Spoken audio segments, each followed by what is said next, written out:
स्नेहा रसोई में परेशान बैठी होती है। तभी उसकी बहन पूजा पूछती है, क्या हुआ स्नेहा दीदी, अभी तक आपने खाना बनाना शुरू नहीं किया?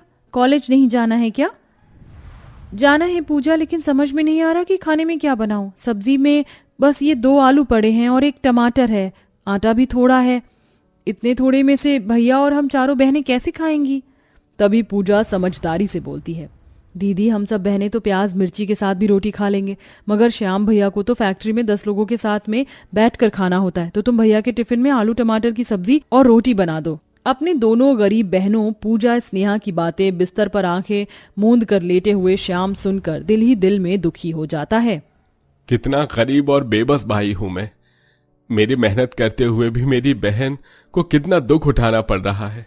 श्याम की उम्र 10-12 साल थी जब उसके माता पिता गुजर गए और 4 बहनें स्नेहा, पूजा, नैना, आंचल की जिम्मेदारी उस पर छोड़ गए। श्याम खुद तो नहीं पढ़ पाया, लेकिन अपनी चारों बहनों को पढ़ाया लिखाया और जैसे तैसे मेहनत करके एक कमरे वाले पक्का घर भी बनाया। वह फर्नीचर बनाने की फैक्ट्री में काम करता था, जिसके बदले उसे केवल 8,000 रुपए तनख्वाह मिलती थी, जिसमें चारों बहनों को पूरे 30 दिन तक घर चलाना होता था। इसलिए वह कभी भी अपने मन का खाना खाने के लिए तरस कर रह जाती थी। श्याम के उठते ही आंचल उसको चाय लाकर देती है। ये लीजिए भैया आपकी चाय। शुक्रिया मेरी प्यारी बहना। भैया आपका टिफिन बना दिया है और पैंट शर्ट रस्सी पर रख दिया है, अब हम चारों कॉलेज जा रही हैं। तभी श्याम ने अपनी जेब टटोलकर 50 रुपए देते हुए कहा, अरे आंचल, नैना, स्नेहा, पूजा, रुको, लो ये लो 50 रुपए रख लो, कुछ खा पी लेना। जानता हूं तुम लोगों की उम्र के अनुसार ये पैसे बहुत ज्यादा तो नहीं है, लेकिन रख लो। भैया हम चारों ने नाश्ता कर लिया है, पैसों का क्या करेंगी, आप रखिए हम चलते हैं। चारों पैदल पैदल कॉलेज के लिए निकल जाती हैं। तभी रोड के पास में एक बहुत ही शानदार सा बिरयानी का फेमस रेस्टोरेंट देखकर नैना, आंचल रुक जाती हैं। अरे तुम दोनों रुक क्यों गई, कॉलेज के लिए लेट हो रहे हैं। तभी आंचल मुंह फुलाते हुए कहती है, स्नेहा दीदी क्या जरूरत थी आपको भैया को पैसे लौटाने की, एक तो इतनी मुश्किल से उनकी जेब से पैसे निकले थे हमारे लिए। मुझको अंडा बिरयानी खाने का कितना मन था, पैसे पास होते तो हम यहाँ सड़क पर धूप में नहीं चल रहे होते, बल्कि इस फेमस रेस्टोरेंट के अंदर बैठकर एसी की चिल्ड हवा में अंडा बिरयानी खाते। रहने दे आंचल, इनको हमारी खुशियों की थोड़े ना पड़ी है, इनको तो भैया के आगे बस महान बनना था।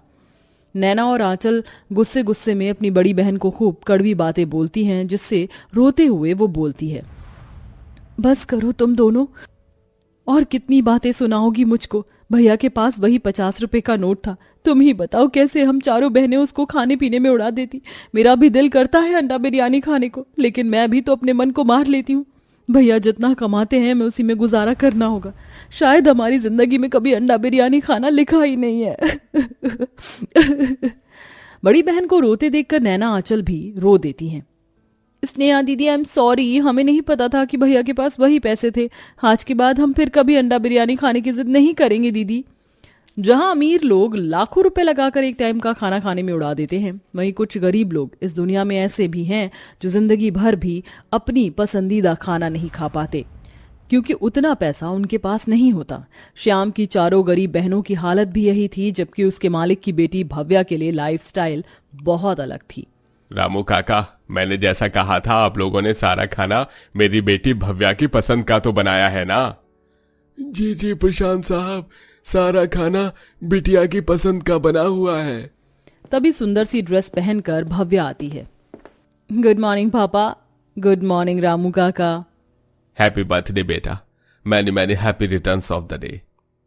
जन्मदिन की बहुत बहुत बधाइयां भव्या बिटिया। आप सबको मेरा जन्मदिन याद था? बिटिया, साहब ने तो आज तुम्हारी मनपसंद की बिरयानी खुद अपने हाथों से बनाई है। ओह रियली पापा, आपने मेरे लिए कुकिंग की? हाँ बिल्कुल, तुम मेरी इकलौती लाडली बेटी हो। चलो टेस्ट करके बताओ कैसा बना है। भव्या ने बड़ी मुश्किल से 1-2 चम्मच अंडा बिरयानी खाई थी। बस डैडी मेरा पेट भर गया, अब और नहीं खाया जाएगा। ओके बेटा। अच्छा भव्या बेटा, आज मुझे एक बहुत ही इंपॉर्टेंट बिजनेस डील के सिलसिले में सिंघानिया ग्रुप से मिलना है, लेकिन आज मेरी फर्नीचर फैक्ट्री में सैलरी देने की तारीख है, तुम जाकर सैलरी बांट देना। ये सुनकर भव्या बहुत ज्यादा खुश हो जाती है। चलो अच्छा है, आज मैं श्याम से अपने दिल की बात कह दूंगी कि मैं उसे कितना प्यार करती हूँ। भव्या अक्सर ही किसी न किसी बहाने से अपने पिता की फर्नीचर फैक्ट्री में श्याम को देखने के लिए जाया करती थी। वह सुंदर से सूट में सज संवर कर गाड़ी में बैठकर फैक्ट्री के लिए निकल जाती है और रास्ते में से बहुत सारा मिठाई के डब्बे खरीदकर फैक्ट्री पहुंचती है, जहां श्याम कुर्सी अलमारी बना रहा था। उसका चेहरा लकड़ी के उड़ने वाले बुरादों से भरा हुआ था। उसके पास आकर भव्या मिठाई का डब्बा देते हुए बोलती है, श्याम जी, ये मिठाई आपके लिए। ये मिठाई किस खुशी में भव्या जी? आपकी शादी पक्की हो गई है क्या? जी नहीं, आज मेरा जन्मदिन है। जन्मदिन की बहुत बहुत बधाई हो भव्या जी। सिर्फ सूखी सूखी बधाई दोगे, कोई तोहफा नहीं दोगे? तोहफा मांगने पर श्याम अपने गरीब हालात पर झिझकते हुए बोलता है, मैं गरीब आपको क्या तोहफा दे सकता हूँ? खैर, आप मांगिए, अगर मेरे बस में हुआ तो जरूर दूंगा। तो फिर मुझे अपनी दुल्हन बनाकर अपने घर ले चलो।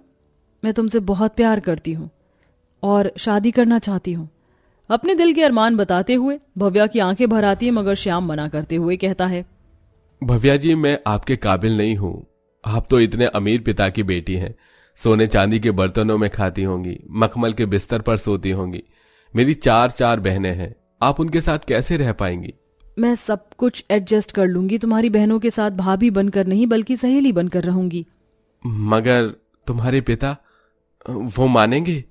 डैडी से मैं बात कर लूंगी। भव्या अपने पिता से श्याम के साथ शादी की बात करती है। कुछ ही दिन में धूमधाम से शादी करके भव्या अपने गरीब ससुराल में आ जाती है, जहां उसकी चारों ननद आरती की थाली लिए स्वागत में खड़ी थी। आइए हमारी भैया की दुल्हनिया, हम चारों ननद की तरफ से आपका बहुत बहुत स्वागत है। जैसे भव्या गृह प्रवेश करती है तो चारों ननद फूल बरसाती हैं। उस छोटे से एक कमरे को चारों ने फूलों से सजाया था और चारों ननद ने अपनी अमीर भाभी के लिए फूलों की सेज सजाई थी। भाभी, आप तो अपने अमीर घर में रुई के नरम बिस्तर पर सोती होंगी, है ना? मगर हम तो चटाई पर ही सोते हैं। मगर आपकी सुविधा के लिए हमने ये फूल बिछा दिए हैं। इससे अच्छा बिस्तर और कोई हो ही नहीं सकता। तुम चारों बहुत प्यारी हो। रात गुजर जाती है और अगली सुबह भव्या उठकर साफ सफाई करके ननद से पूछती है, आंचल, नैना, स्नेहा, पूजा, बताओ क्या बना दूं तुम्हारे लिए पहली रसोई में? अपनी मनपसंद डिश बता दो ताकि मुझे बनाने में इजी रहेगा। ये सुनकर चारों ननद मायूस हो जाती हैं। अरे क्या बात है मेरी प्यारी ननद, तुम चारों का फूलों सा खिला चेहरा मुरझा क्यों गया? क्योंकि भाभी, घर में पिछले 3 दिन से राशन खत्म हो चुका है। क्या 3 दिन से राशन नहीं था? तो तुम सब क्या खा रही थी? भाभी, आप भैया को ये बात मत बताइएगा, वरना उनको दुख लगेगा। हम चारों चोकर की रोटियां खा रही थी। ऐसा कहते हुए ननद पूजा की आंखें डबडबा जाती हैं। वहीं भरे मन से अमीर भाभी कहती है, मेरे आने से पहले तक तुम चारों को जितना दुख उठाना था उठा लिया, लेकिन अब और नहीं। चलो जल्दी जल्दी बताओ क्या खाना है। आंचल, तुम ही बता दो। भाभी, हम चारों बहनों ने आज तक कभी जिंदगी में अंडा बिरयानी नहीं खाया है। बहुत मन है खाने का। बस इतनी सी बात। तुम चारों मेरा वेट करो, मैं अभी आती हूँ। भव्या अपना पर्स लेकर राशन वाले की दुकान पर आकर सारा राशन खरीदती है। अरे मैडम जी, सारा सामान हो गया, और बोलिए क्या चाहिए? भैया, अलग से बिरयानी बनाने वाली बासमती टुकड़ा चावल और एक ट्रे अंडा दे देना, और हाँ, काजू किशमिश मखाने ये भी दे देना। जी ठीक है, ये लीजिए। सारा सामान लेकर भव्या घर आकर चूल्हे पर अपनी चारों ननद के लिए अंडा बिरयानी बनाना शुरू करती है। तो वहीं भूखी नंद बेसब्री से टुकुर टुकुर देखे जा रही थी। चावल तैयार हो गया, अंडा भी उबल गया, बस मसाला फ्राई करना है, अंडा बिरयानी तैयार हो जाएगी। थोड़ी ही देर में अंडा बिरयानी की खुशबू पूरे घर में फैल जाती है, जिसके बाद भव्या चारों नंद को थाली में गर्मा गर्म अंडा बिरयानी तीखी चटनी के साथ में परोसती है। चलो अब जल्दी से खाकर बताओ कैसी बनाई है मैंने अंडा बिरयानी। जैसे ही चारों एक चम्मच चखती हैं तो भूखी नंदों की आंखें भर आती हैं। क्या हुआ नैना, तुम क्यों रो रही हो? बिरयानी तीखी है या अच्छी नहीं बनी? नहीं भाभी, आपने बहुत ही स्वादिष्ट अंडा बिरयानी बनाई है। हम चारों ने जिंदगी में पहली दफा अंडा बिरयानी खाया है, सिर्फ आपकी बदौलत। सच भाभी, एक टाइम हमारी जिंदगी में ऐसा था जब हम रोड से जाते हुए अंडा बिरयानी के रेस्टोरेंट को देखकर दिल तरसा के रह जाते हैं, मगर आज आपने हमारी ख्वाहिश पूरी कर दी। भव्या ने चारों के प्रति प्यार जताते हुए कहा, अब तुम सबको किसी भी चीज के लिए खुद को तरसाने की जरूरत नहीं। तुम्हारी भाभी है ना, तुम्हारे लिए। अब चलो खा लो बिरयानी, ठंडी हो रही है। भाभी, आप तो अंडा बिरयानी का रेस्टोरेंट चलाओ, आप कमाल की अंडा बिरयानी बनाती हो सच्ची। अरे वाह, आइडिया तो अच्छा है, मैं तुम्हारे भैया से बात करूंगी। ननद की बात को मानकर भव्या ने अपने पति के साथ अपना अंडा बिरयानी का रेस्टोरेंट शुरू कर दिया, जो अच्छा चल पड़ा। और अब चारों ननद भी डेली अंडा बिरयानी स्वाद से खाया करती थी। वेल प्यारे दर्शकों, क्या आपको भी बिरयानी खाना पसंद है? कमेंट बॉक्स में बताना ना भूलें।